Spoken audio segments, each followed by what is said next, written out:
વિડીયોમાં આપણે input validation વિશે ચર્ચા કરીશું. ઇનપુટ વેલિડેશન મીન્સ આપણે જે ઇનપુટ રિસીવ કરીએ છીએ તે વેલિડ છે કે નહીં એના વિશે ચેક કરીશું, અને વેલિડ નથી તો યુઝરને આપણે ઇન્ફોર્મ કરીશું કે this is not a valid input, please enter a valid input. Okay, તો આના માટે બે એક્ઝામ્પલ અત્યારે સ્ક્રીન પર આપણી પાસે છે. એ રન કરવા માટે પાયથન ઇન્ટરપ્રિટર નહીં ચાલે, આપણે એક ફાઇલ બનાવવી પડશે. ફાઇલ સેવ કરીએ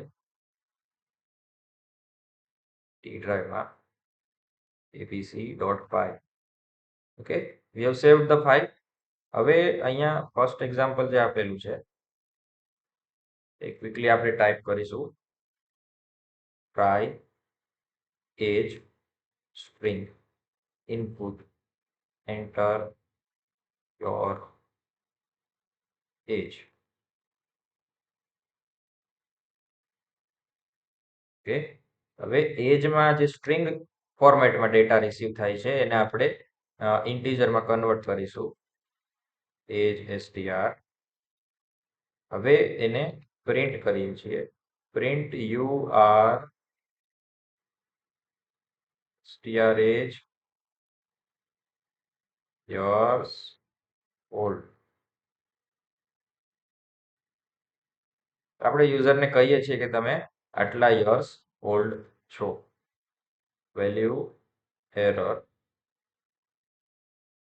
હવે જો ફોર્મેટ વ્યવસ્થિત આપેલું નહીં હોય કે શાબ્દિક રીતે લખેલું છે કે કોઈ વધારાના અક્ષરો નાખી દીધેલા છે તો વેલ્યુ એરર ઇસ્યુ થશે, અને એમાં આપણે યુઝરને કહીશું ઇનવેલિડ ઇનપુટ.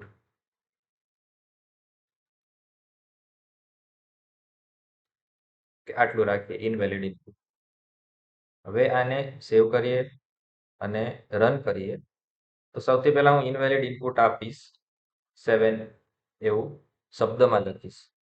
ઓકે, 7 એવું મેં શબ્દમાં લખ્યું, તો એનું કન્વર્ઝન અહીંયા ઇન્ટીજરમાં થશે નહીં, એટલે વેલ્યુ એરર ઇસ્યુ થશે અને આ પ્રિન્ટ સ્ટેટમેન્ટ પ્રિન્ટ થશે. ઓકે, હવે ફરીથી કોડ રન કરીએ. આ વખતે હું 7 ડિજિટમાં નાખું છું તો લખેલું આવશે યુ આર 7 years old. અહીંયા સ્પેસ આપણે બંને બાજુ મૂકવી જોઈતી હતી. હવે રન કરો, 7 you are 7 years old. Properly formatted output આપણને મળે છે. તો આ રીતે તમે ઇનપુટને ચેક કરાવીને એના માટે જરૂરી કાર્ય કરાવી શકો છો. સેકન્ડ એક્ઝામ્પલમાં શું છે એ જોઈએ.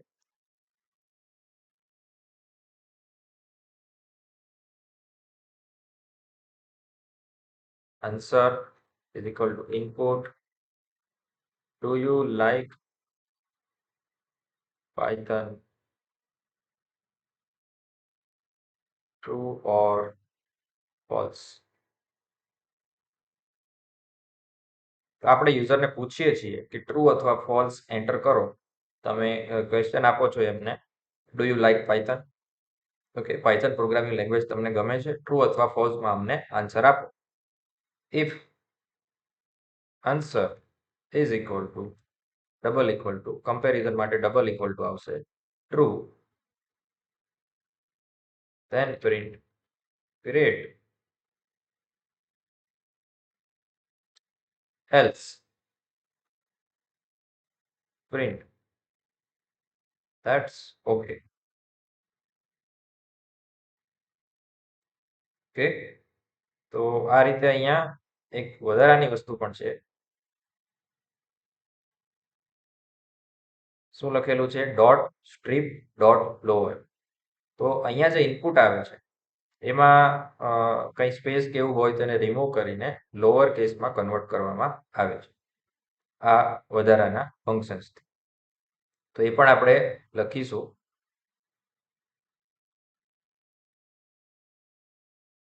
Dot strip dot lower. Okay, save કરીએ, આને રન કરીએ. ઓકે, આ જગ્યાએ આપણે હતા do you like Python? True. હું બધું કેપિટલમાં આપું છું. ઓકે, અને અહીંયા ચેક શું કરવામાં આવે છે? બધું સ્મોલમાં. તો કઈ રીતે તો પણ અહીંયા પ્રિન્ટ એક્ઝિક્યુટ થાય છે તો કે કેપિટલને પહેલા લોઅર કેસમાં કન્વર્ટ કરવામાં આવે છે, પછી આન્સર વેરિયેબલમાં સેવ કરવામાં આવે છે. તો અહીંયા હંમેશા આન્સર વેરિયેબલમાં સ્મોલમાં વેલ્યુ હશે. એ આપણે ચેક કરવું હોય તો અહીંયા આન્સર એવું લખીએ તો આપણને દેખાશે કે આપણે જે કેપિટલમાં વેલ્યુ આપેલી હતી એ અહીંયા છે સ્મોલમાં. તો એ સ્મોલ સાથે કમ્પેર કરીએ તો આપણને પ્રોપર કમ્પેરિઝન મળે છે. That is why we are having this output. Okay, હવે ફરીથી રન કરીએ કોડને. આ વખતે આપણે ફોલ્સ એવું ઇનપુટ આપીએ છીએ. ઓકે, તો એમાં સેકન્ડ આઉટપુટ આપણને મળે છે, ધેટ ઇઝ ઓકે. ઓકે, અહીંયા ઇફ અને એલ્સ લખેલા જેનો મતલબ શું છે તો કે જો આ કમ્પેરિઝન સાચી હોય તો આ પ્રિન્ટ કરવાનું છે, અધરવાઇઝ આ પ્રિન્ટ કરવાનું છે. આગળ આપણે અલગથી એક વિડીયોમાં આને આપણે જોઈશું. પણ અહીંયા આપણે જે ચેક કરીએ છીએ એ વસ્તુ શું છે તો કે ઇનપુટને આપણે કઈ રીતે ચેક કરીને ઇવેલ્યુએટ કરી શકીએ છીએ. ઇનપુટ વેલિડેશન આપણે કઈ રીતે કરી શકીએ છીએ. પ્રોપરલી ઇનપુટ આવે છે તો શું કરવાનું, નથી આવતું તો શું કરવાનું.